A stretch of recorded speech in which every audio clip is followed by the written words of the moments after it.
ഞാൻ മുസ്ലിങ്ങളെ പ്രയാസപ്പെടുത്തല്ല, അവിടെയുള്ള മുസ്ലിങ്ങളെ തരം താഴ്ത്തല്ല, അവിടെയുള്ള സ്ഥിതി പറയുകയാണ്.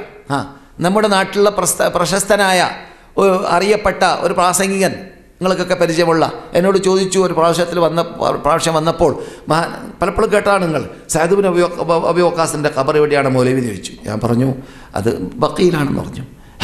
അങ്ങനെയാണോ? ഓബ്രെ ലോഡ്ജിൽ വെച്ചിട്ടാ ചോദ്യം. ഞാൻ പറഞ്ഞു അതെ ആണെന്ന് പറഞ്ഞു. അയാൾ പാർലമെൻറ്റിൽ നിന്ന് തന്നെ വിളിച്ച് പറഞ്ഞു ഞാൻ വരികയാണ്, എൻ്റെ കൂടെ ഒരു ലിസ്റ്റ് ഉണ്ട് ചോദ്യത്തിൻ്റെ. ആയിക്കോട്ടെന്ന് പറഞ്ഞു. ആദ്യത്തെ ചോദ്യം ഇതായിരുന്നു.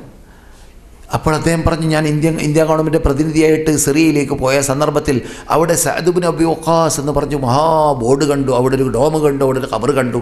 അപ്പോഴോ എന്ന് ചോദിച്ചു. ഞാൻ പറഞ്ഞു അതിപ്പോൾ ജനങ്ങൾ കൃത്രിമ ഖബർ ഉണ്ടാക്കുന്നതിന് ഞാൻ ഉത്തരവാദിയല്ലല്ലോ. ജനങ്ങൾ പലയിടങ്ങളിലും കൃത്രിമ ഖബറുകൾ ഉണ്ടാക്കിയും കൊണ്ട് അതിനെ പൂജ നടത്തും. അക്കൂട്ടത്തിൽപ്പെട്ടതാണത്. നിങ്ങൾ ചോദിച്ച സഅദ് ഇബ്നു അബീ വഖാസ് എന്ന് പറയുന്ന സ്വർഗത്തെ ടിക്കറ്റ് കിട്ടിയ മഹാൻ മദീന യൂണിവേഴ്സിറ്റി ഉള്ളതായ ഭാഗമാകുന്ന വാദി അഖീഖിൻ്റെ ഭാഗത്താണ് അദ്ദേഹത്തിൻ്റെ പാലസ് ഉണ്ടായിരുന്നത്. അദ്ദേഹം അവിടുന്ന് മരിച്ചപ്പോൾ 8-10 സഹാബാക്കൾ തോളിൽ കയറ്റിയും കൊണ്ടാണ് അദ്ദേഹത്തിൻ്റെ ജനാസയെ അവിടുന്ന് നടന്നു കൊണ്ടുവന്നത്. മദീന യൂണിവേഴ്സിറ്റിയുള്ള സ്ഥലത്ത് നിന്നേ അവിടുന്ന് നടന്നു കൊണ്ടുവന്നു. എവിടേക്ക്? ബഖീ എന്ന ഖബർസ്ഥാനത്തിലേക്ക്. പിറ്റേ ദിവസം രാവിലെ ഇസ്ലാമിക് യൂണിവേഴ്സിറ്റിയിൽ അന്ന് ഞാൻ റിസർച്ചറായിട്ട് വർക്ക് ചെയ്യുകയാണ്. എൻ്റെ ഓഫീസിലേക്ക് വന്നു. അദ്ദേഹം പറഞ്ഞു എൻ്റെ ഓഫീസിൽ എൻ്റെ വർക്കിൽപ്പെട്ടതാണ് എന്ത് റിപ്പോർട്ടർമാരുടെയും സഹാബാക്കളുടെയും ഹിസ്റ്ററി കമ്പ്യൂട്ടറീകരിച്ചതിൻ്റെ ശേഷം അതിനെ പരിശോധിക്കാന്നുള്ളത്. ഞാൻ പരിശോധിച്ചുകൊണ്ടിരിക്കുമ്പോൾ അദ്ദേഹം കടന്നു വന്നു സന്ദർശനത്തിന്.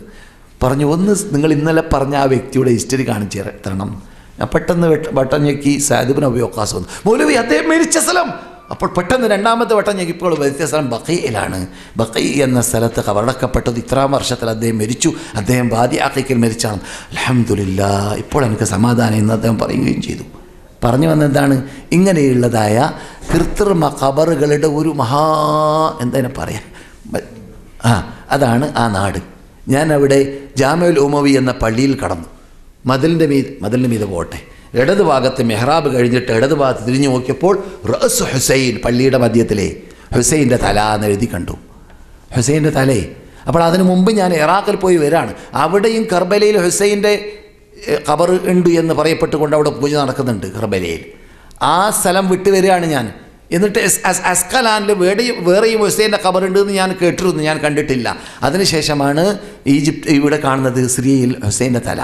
എന്നിട്ട് മദീന യൂണിവേഴ്സിറ്റിയിൽ വന്നതിന് ശേഷം പിന്നെ ഇവിടുന്ന് MA പഠിക്കാൻ വേണ്ടി പഠനം നടത്താൻ വേണ്ടി ആവശ്യാർത്ഥവും സൗദി ഗവൺമെൻറ് ആവശ്യാർത്ഥവും ഇവിടെ നിന്ന് മുബ്തഅസായിട്ട് ഞാൻ ഈജിപ്തിലേക്ക് പോയപ്പോൾ മസ്ജിദുൽ ഹുസൈൻ എന്നൊരു പള്ളി കണ്ടു. അകത്ത് ഹുസൈൻ്റെ തല. എത്ര തലയാണ് ഒരു മനുഷ്യന്?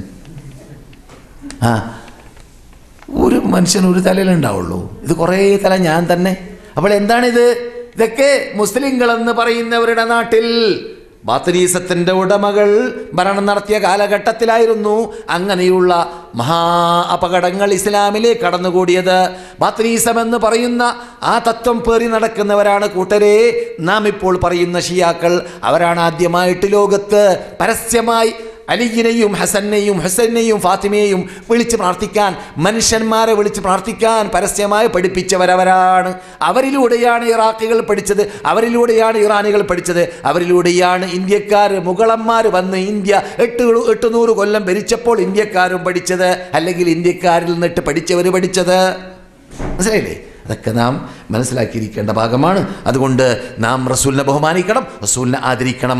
റസൂലുള്ളാഹി സ്വല്ലല്ലാഹു അലൈഹി വസല്ലമിൻ്റെ ശരീരത്തെ തൊട്ട ഭാഗങ്ങളൊക്കെ അള്ളാഹ് പവിത്രത നൽകിയതാണ് എന്നത് നാം വിശ്വസിക്കുകയും വേണം. അതിൽ നമുക്ക് അഭിപ്രായ വ്യത്യാസമില്ല. പക്ഷേ 100-100 ഈദാണ് നബിയുടെ മുടി എന്ന് പറയാൻ പറ്റുന്ന ഒരു മുടി ഇന്ന് ലോകത്തിലില്ല എന്ന് 200-300 കൊല്ലം മുമ്പ് ഗ്രന്ഥങ്ങൾ എഴുതിയവർ തന്നെ ഈജിപ്തിലുള്ള മുടിയെക്കുറിച്ചും അതുപോലത്തെ തുർക്കിയിലുള്ള മുടിയെക്കുറിച്ചും പറഞ്ഞു പോയിട്ടുണ്ടെങ്കിൽ, തുർക്കികൾ 500 കൊല്ലം സൗദി അറേബ്യ എന്ന് പറയുന്ന ഇപ്പോൾ മക്ക മദീനയിലുള്ള നാട്ടിനെ ഭരിച്ച ആ നാട്ടുകാരുടെ കൂടെയുള്ള മുടിയെക്കുറിച്ച് തന്നെ ചർച്ചയുണ്ടെങ്കിലും അങ്ങനെ 100-100 പറയപ്പെടുന്ന ഒരു മുടി വരെ റസൂലുള്ളാഹിന്റെ ജന്മഭൂമിയായ മക്കയിലോ റസൂലുള്ളാഹ് ജീവിച്ച് ഭരിച്ചതായ മദീനയിലോ ഇല്ലെങ്കിലും പിന്നെ എങ്ങനെയോ നാം പറയുന്നതായ മുടിയൊക്കെ റസൂലുള്ളാഹിയുടെ മുടിയായി മാറുക? പറഞ്ഞ